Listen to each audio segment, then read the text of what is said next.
লক্ষ্মীপুর মেলার মধ্যে ঈদের উপলক্ষে আপনারা এবার কী দেখতে পাবেন চলেন সেটার বিষয়ে ডিসকাস করে। এতদিনে কিন্তু কাম হয়তো ক্লিয়ার হয়ে গেল নিয়ে জায়গাটা চেঞ্জ করার জন্য, কিন্তু তাদের কিন্তু প্রবলেম হয়ে গেছে ঝড় তুফানের জন্য, রাতে কিন্তু কাম ক্লিয়ার করতে পারে নাই। কালকে কিন্তু লাস্ট হচ্ছে, তারপরে পরে কিন্তু আপনার ঈদ হয়তো আজকে আরম্ভ করে ফেলাইতো জায়গাটা চেঞ্জ করার জন্য, কিন্তু তাদের কিন্তু পুরো মুশকিল হয়ে গেছে।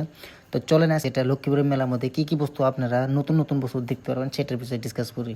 তো এখানে আপনারা যেটা দেখবেন, ফার্স্ট যেটা নতুন বস্তু, একটা ইউনিক বস্তু দেখতে পারবেন, সেটা হয়তো আমি একবার আপডেট দিচ্ছি, আবার আপডেট আমি দিয়ে আসি। এখানে আপনি দেখতে পারবেন জলপুরি। হ্যাঁ, আপনারা ঠিক শুনতে পারছেন, এইবার আপনারা লক্ষ্মীপুর ও জলপুরি দেখতে পারবেন, তা আবার মাত্র 100 টাকার টিকিটে।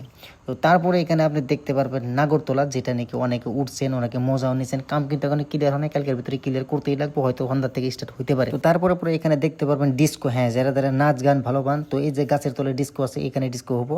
তো এইদিকে আপনি যদি দেখতে থাকেন, এখানে কিন্তু দোকানপাট কিছু একটা হবো, যেটা নাকি আপনি কসমেটিকের বস্তু কেনাকাটা পাবেন, বাচ্চার জন্য কিংবা আইসক্রিম টাইসক্রিম বেচতে আসবো, যেগুলো আপনার মেলার মধ্যে সাধারণভাবে যেগুলো পান। হয়তো বেশি দোকান হবে না, কম দোকান হবে, কিছুগুলো কেনাকাটি করতে পারবেন।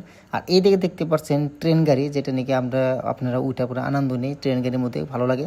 আর এই যে নিচে যেটা দেখতে পাচ্ছেন ছোট বাচ্চাদের ট্রেন গাড়ি, খুবই ভালো লাগে, বাচ্চাদের জন্য পারফেক্ট। বড়টার থেকে ছোটোটার মধ্যে আপনার মজা বেশি, বাচ্চারা মজা না। আর এই যে দেখতে পাচ্ছেন সার্কেলভাবে গাড়ির উপরে ঘুরে মানে বসে কিন্তু ঘুরাইতে হয়।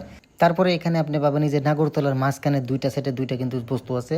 রাইট সাইডে যেটা আছে সেটা হচ্ছে আপনার 4 চাক্কার মতন, দুজন মানুষ বসে ডিস্কোর মতন খেলা মারে আর কি, ভালো লাগে আর কি। আর লেফট সাইডে যেটা আছে সেটা লাটকের মতন, বস্তুটা উপরে ওঠার পরে একদম লাটক যেরকম করে হাত ঘোরায় ওরকম করে ঘোরায় আর কি, মানে ভালো লাগে। সবাই থাকতে পারে, সবাই কিন্তু থাকতে পারে না। আমি এখন উঠছিলাম, আমার মাথা ঘোরায়, আমি ওরকম মানে বারবার উঠি না, তাই আমার মাথা ঘোরার জন্য, অল্প বমি ভাবার জন্য কিন্তু আমি কিন্তু উঠি না।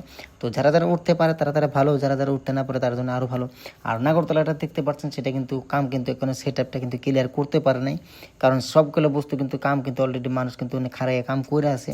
তো আশা করি আজকের এই লক্ষ্মীপুরের মেলার মধ্যে কি আসবো বা কি দেখতে পারবেন অ্যাডভান্স আমি আপনাদেরকে দিলাম। যদি ভালো লাগে থেকে ভিডিওটা শেয়ার করে দেওয়ার চেষ্টা করবেন। আর হ্যাঁ, এই মেলার মধ্যে কারা কার সাথে ঘুরতে আসবেন বা কার সাথে আসবেন সেটা কিন্তু কমেন্টে জানিয়ে দেবেন। যদি ভিডিওটা আমার আগেই পান তাহলে আগে কমেন্টে বলে দেবেন, আর যদি মেলা আসার পরে পান তাও মেলা আসার পরে কমেন্টে বলে দিবেন যে দাদা আমি গেছিলাম, তাহলে ভালো লাগবো আর কি। তো এইদিকে কিন্তু চাচাক দেখতে পাচ্ছেন, চাচা কিন্তু অ্যাডভান্স মেলার মধ্যে আইসে দেখে গেছে, কারণ তার নাতিপুতি নিয়ে হয়তো আসবো। তো আজকের ভিডিও থেকে যদি ভালো লাগে থাকে লাইক কমেন্ট শেয়ার জরুর করবেন। Bye bye.